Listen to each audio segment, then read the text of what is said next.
Hello students, first transition series हमारा chapter चल रहा था। इसी में ही नेक्स्ट प्रॉपर्टी हम करने जा रहे हैं एलॉय फॉर्मेशन, मिश्र धातु का निर्माण। ट्रांजिशन एलिमेंट में ये प्रॉपर्टी होती है कि वो एलॉय फॉर्म करते हैं। ये प्रॉपर्टी ट्रांजिशन एलिमेंट में ही होती है। ठीक है, क्यों होती है property? D block element have similar atomic size due to which atoms of one metal can easily take up position in the crystal lattice of other metal। कि ट्रांजिशन एलिमेंट की अगर हम एटॉमिक साइज की बात करें, transition element की atomic size की अगर हम बात करें तो एटॉमिक साइज हमने देखा था, अगर लेफ्ट टू राइट जाते हैं तो एटॉमिक साइज क्या होता है? इनिशियली डिक्रीज होता है एटॉमिक साइज। और मिडिल वाले एलिमेंट जो हैं, अगर हम बात करें कॉपर, क्रोमियम से लेकर कॉपर तक, क्रोमियम से लेकर कॉपर तक एटॉमिक साइज जो है वो क्या होता है? लगभग कांस्टेंट होता है। तो मिडिल के एलिमेंट्स में एटॉमिक साइज क्या हो गया? कांस्टेंट होता है। ठीक है, तो इसी के कारण ही ये क्या कह रहे हैं कि इनका जो एटॉमिक साइज है वो लगभग कांस्टेंट होता है, इसीलिए ये एलॉय फॉर्म करते हैं। एलॉय फॉर्म कैसे करेंगे कि एक मेटल जो है वो दूसरी मेटल से क्रिस्टल लैटाइस के अंदर क्या हो जाती है? रिप्लेस हो जाती है। कैसे? कि हमने देखा था कि जो एटम है ये कैसे होते हैं?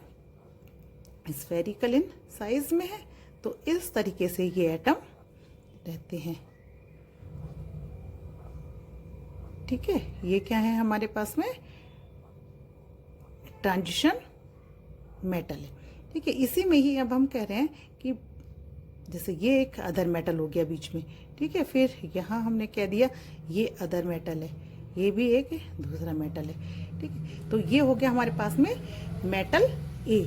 ये हमारे पास में क्या है? Atom of metal, atom of metal A. ठीक है, और ये हमारे पास में क्या हो गया? Atom of metal B. ठीक है, तो ये क्या करते हैं? एलॉय क्या हो गया? Solid in solid solution, solid in solid solution. तो इसके अंदर हमारे पास में क्या हो गया? ये एटम थे, इनकी जो एटॉमिक साइज है वो क्या है? लगभग सिमिलर है। लगभग क्या है? सिमिलर है। तो एक एटम की जगह पर, एटम जो ए है इसकी जगह पर क्या हो गया? ये एटम बी आ गया। तो इस तरीके से ये क्या हो गए? डिफरेंट एटम आ गए ना। एलिमेंट ए का था, ये बी का हो गया, तो ये दो तरीके के इसके अंदर आ गए। दो आ सकते हैं, तीन आ सकते हैं। तो इन्होंने जो इस तरीके से बनाते हैं, हमारे पास में कंपाउंड फॉर्म होता है, इसे हम कहते हैं एलॉय, मिश्र धातु। तो ये हम आपको यही बता रहे थे कि D block element have similar atomic size due to which atom of one metal can easily take position in the crystal lattice of other metal. ठीक है, कि एक से दूसरे के अंदर क्रिस्टल लैटाइस में ये फिक्स हो जाते हैं। Alloy are solid in solid solution. ये क्या हुए? दोनों जो हमारे पास में मेटल हैं वो सॉलिड है, तो इन्हें हम कह सकते हैं सॉलिड इन सॉलिड है ये। और दे आर होमोजीनियस मिक्सचर। ये क्या है? Homogeneous mixture of metal with metal and metal with non metal. ठीक है, मेटल का मेटल के साथ भी हो सकता है और मेटल का नॉन मेटल के साथ भी हो सकता है, लेकिन इसमें इनका जो साइज है वो लगभग क्या होना चाहिए? सिमिलर होना चाहिए। ठीक है, वो भी अभी आपको बताते हैं। Metal with similar atomic radii can easily form alloy. For example, जैसे हम ब्रोंज की बात करें तो ब्रोंज में क्या होता है? Copper plus tin, Sn। ठीक है, और अगर हम ब्रास की बात करें तो ब्रास के अंदर क्या हो रहा है? Copper plus zinc. ठीक है, इन दोनों में ही आप इन दोनों को इस तरीके से याद कर सकते हैं, जैसे ब्रॉन्ज और ब्रास दोनों के अंदर क्या हो रहा है? कॉपर तो कॉमन है, कॉपर तो रहेगा ही। ब्रास में S में ये अपोजिट हो जाता है, इसमें टिन किस में चला गया? ब्रॉन्ज के अंदर। ब्रॉन्ज में Z है ना, तो ये आ गया जिंक।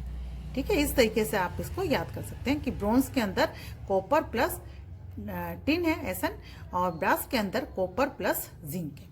इसी तरीके से नाइक्रोम। ठीक है, नाइक्रोम में निकिल, आयरन और क्रोमियम होते हैं। निकिल, आयरन और क्रोमियम होते हैं। तो नाइक्रोम में निकिल, आयरन और क्रोमियम इन 3 का मिक्सचर होता है नाइक्रोम। जर्मन सिल्वर में कॉपर, निकिल और जिंक, कॉपर, निकिल और जिंक। और जर्मन सिल्वर में there is no silver, silver नहीं होता इसके अंदर, नाम इसका जर्मन सिल्वर है लेकिन इसके अंदर सिल्वर नहीं है। तीनों जो हमारे पास में एलिमेंट हैं वो कॉपर, निकिल और जिंक। तो इनको आप ऐसे भी याद कर सकते हैं, इनका एटॉमिक नंबर हमारे पास में क्या हो गया 28, 29, 30। ठीक है, फिकोनी। तो ये हमारे पास में क्या आ गया था, NiCu और Zn 28, 29, 30 जो है, उससे हम इसको याद कर सकते हैं। ठीक, अब यहाँ पर हम देख रहे हैं कि 2 मेटल थे हमारे पास में, मेटल A और मेटल B। तो जो मेटल हमारे पास में बल्क में होती है वो मेटल कौन सी हो गई है, सोलवेंट। ठीक, और जो मेटल हमारे पास में अदर मेटल है तो वो हमारे पास में क्या हो गया, सोल्यूट। ठीक है, कि इसमें हम, क्योंकि हमने होमोजेनियस मिक्सचर बता दिया इसको, तो मिक्सचर होगा तो मिक्सचर में जो भी बन रहा है हमारे पास सोल्यूट और सोलवेंट तो रहेगा ही। तो यहाँ अब हम देख रहे हैं साइज फैक्टर, कि इसमें साइज फैक्टर जो है ये क्या होना चाहिए, परसेंटेज डिफरेंस जो है वो साइज फैक्टर के अंदर लेस देन 15% होना चाहिए।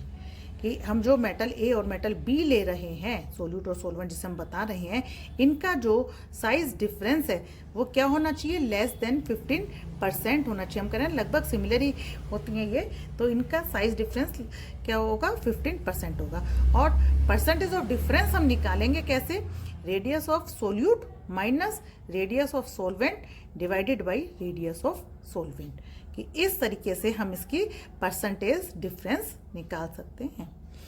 अगर हम वैलेंसी की बात करें तो वैलेंसी जो है, they should have similar valency या सेम वैलेंसी। ठीक है, कि सोल्यूट और सोलवेंट जो हम ले रहे हैं इनकी वैलेंसी जो होगी वो कैसी होनी चाहिए, सेम वैलेंसी होनी चाहिए, तभी वो एलॉय फॉर्म करेंगे। क्रिस्टल स्ट्रक्चर की अगर बात करें तो सोल्यूट और solvent should have same crystal structure, कि जो हमने बताया कि मेटल ए मेटल बी हम बोल रहे हैं, इन दोनों के क्रिस्टल स्ट्रक्चर भी कैसे होने चाहिए, सेम होने चाहिए। सेम क्रिस्टल स्ट्रक्चर होगा तो ही वो एलॉय फॉर्म करेंगी।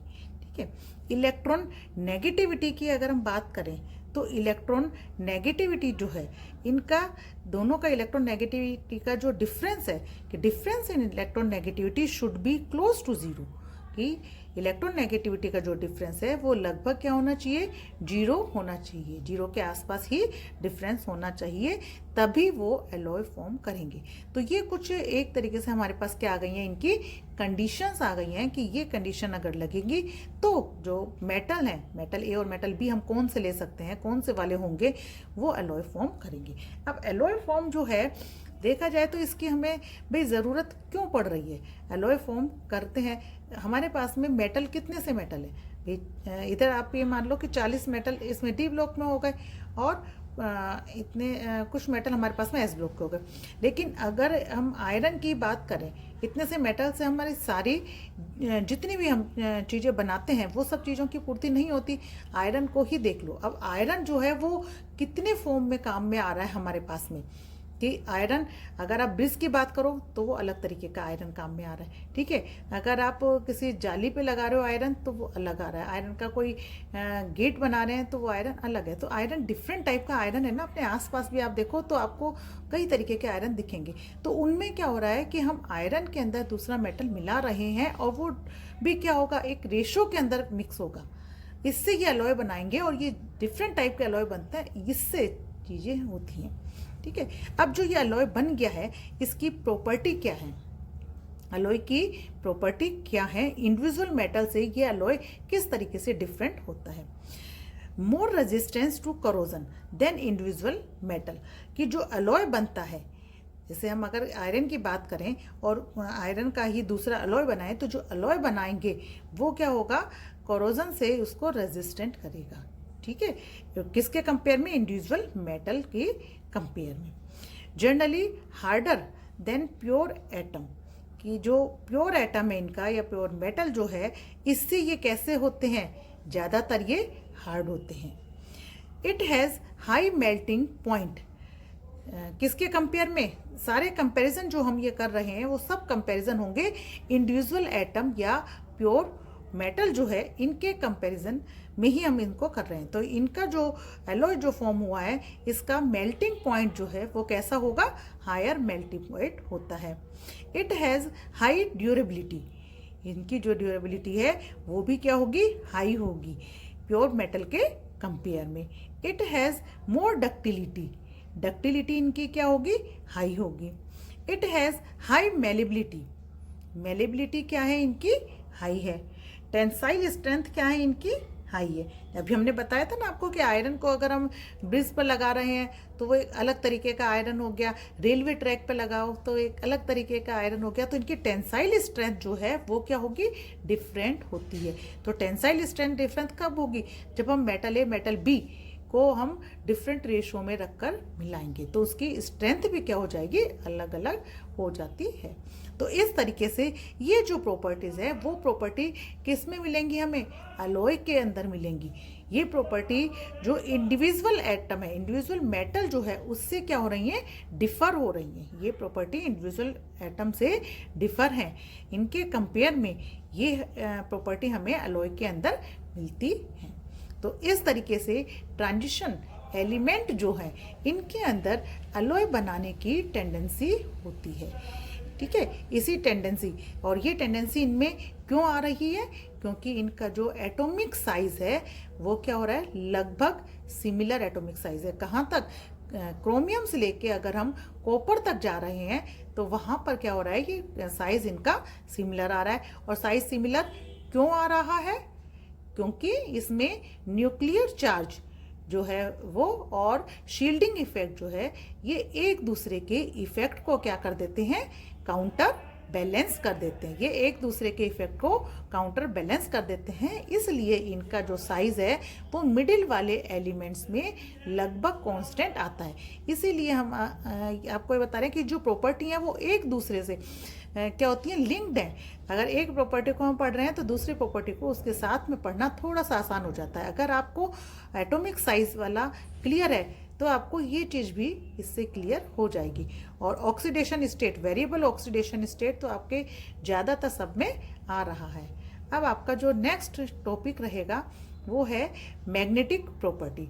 बहुत इम्पोर्टेंट टॉपिक है ये मैग्नेटिक प्रॉपर्टी। तो वो टॉपिक हम आपको नेक्स्ट जो लेक्चर है उसके अंदर कराएंगे। ठीक है, ओके, थैंक यू।